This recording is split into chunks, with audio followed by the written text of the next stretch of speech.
Prince মামুনকে যেটা দেখেছি, আমার নিজের চোখে দেখা জানা শোনা, হ্যাঁ, সেটা হচ্ছে যে সে শুধু সমকামী না, সে বাইসেক্সুয়াল, বা যেটা বলে, যেটাকে কি বলে আমি সেটা নিজেও জানি না, মানে সে সব ধরনের জেন্ডারের সাথে সে শারীরিক সম্পর্কে লিপ্ত হয়ে আসছে 2024 সাল থেকে, যখন থেকে আমরা আলাদা হয়ে গেছি।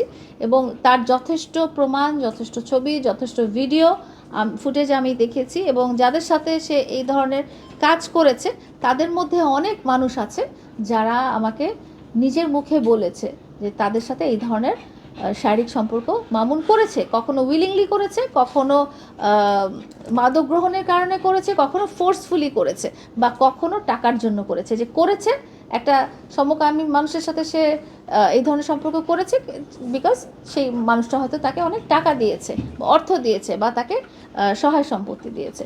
এবং আমি এই জিনিসটাও শুনতে পেরেছি, আমার কাছে যেই কারণে খুব খারাপ লেগেছে, খুব কষ্ট লেগেছে, সেটা হচ্ছে যেই নারীর সাথে সে এই 4 মাস ছিল, সেই নারীর সাথে আসলে সে এই 4 মাস ছিল না, সেই নারীর সাথে সে গত বছর অগাস্ট মাস থেকে একসাথে থাকা শুরু করেছে।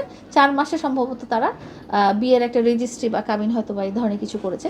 তো এই নারীর শরীরের প্রাইভেট অংশে সে নাকি মরিচের পাউডার, মরিচের সস লাগিয়ে দিত। মানে কত, আমি যখন এটা শুনেছি তখন আমার না মেয়েটার প্রতি মায়া লেগেছে। তখন মেয়েটার প্রতি আমার আর কোনো রাগ খুব কিছু চায়নি, যে এই মেয়েটা কতটা অসহায়, যে এই ধরনের ফিজিক্যাল টর্চার সহ্য করেও 4টা মাস এই ছেলেটার পরিবারের হাতে বন্দি ছিল।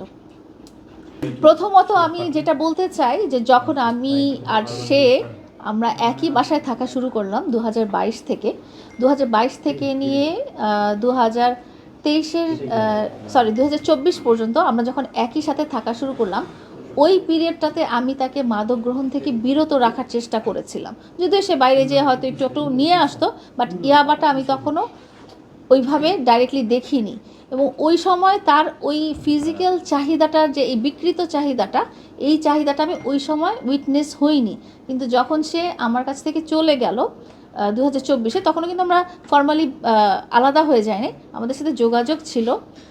তখন থেকে আমি দেখেছি সে ইয়াবা সেবন করছে, এবং সাথে সাথে এই যে বিকৃত যৌনাচার যেটা, সেটা আমি উইটনেস হয়েছি এবং যথেষ্ট প্রমাণ পেয়েছি। আমি ওকে মানুষই মনে করতাম, এবং আমি ওকে একটা শুধরানো ভালো মানুষ করতে চেয়েছি। বাট এই যে বললাম, এখন তার চারিত্রিক যে বৈশিষ্ট্য, সেটা জন্তু জানোয়ারও করে না ভাইয়া। একটা জন্তু, একটা সিংহকে দেখবেন, সে তারবেন যে জন্তু জানোয়ারের মধ্যেও এই ধরনের বিকৃত লালসা থাকে না। আপনারা যখন দেখবেন যে পাখি কিন্তু জোড়া জোড়া থাকে, এবং আপনারা খেয়াল করবেন ওই জোড়ার একটা পাখি মরে গেলে আরেকটা পাখি কিন্তু বাঁচে না, কখনো কিন্তু একটা পাখি আপনারা দেখবেন না। হ্যাঁ, সেরকম জন্তু জানোয়ারের মধ্যেও এই ধরনের বিকৃত আচার আচরণ আসলে আমার মনে হয় না কারো আছে। এবং আমি এইটা বলতে চাই যে তার এই মাদক সেবনের কারণে, তার এই বিকৃত মানসিকতার কারণে, তার যে অপরাধ করার প্রবণতা, হ্যাঁ, আপনারা কিন্তু দেখেছেন যে আমার সাথে একের পর এক ঘটনা হয়ে গেছে। তারপর আপনারা দেখেছেন যে কোর্টের বারান্দায় দাঁড়িয়ে লিখনের গলায় সে ছুরি মেরেছে, অনেকেই উইটনেস হয়েছিলেন। সে সব জায়গায় মারামারি করে বেড়াচ্ছে। সব কিছু হয়তো সোশ্যাল মিডিয়াতে আসছে না, বাট যেহেতু আমি তার সাথে ব্যক্তিগতভাবে একসময় সম্পর্কিত ছিলাম, আমার কানে চলে আসছে। সো ফ্যামিলি ব্যাকগ্রাউন্ড, তার মায়ের, তার পরিবারের কি বলবো, অতিরিক্ত লোভ, লালসা, তার মাদক গ্রহণ, এসবের কারণে তার অপরাধ করার প্রবণতাটা বা অপরাধ জগতে চলে যাওয়ার প্রবণতাটা অনেক বেশি। আপনি এত কিছু জানেন, ও একটা মানুষ না, জানোয়ার, জন্তু।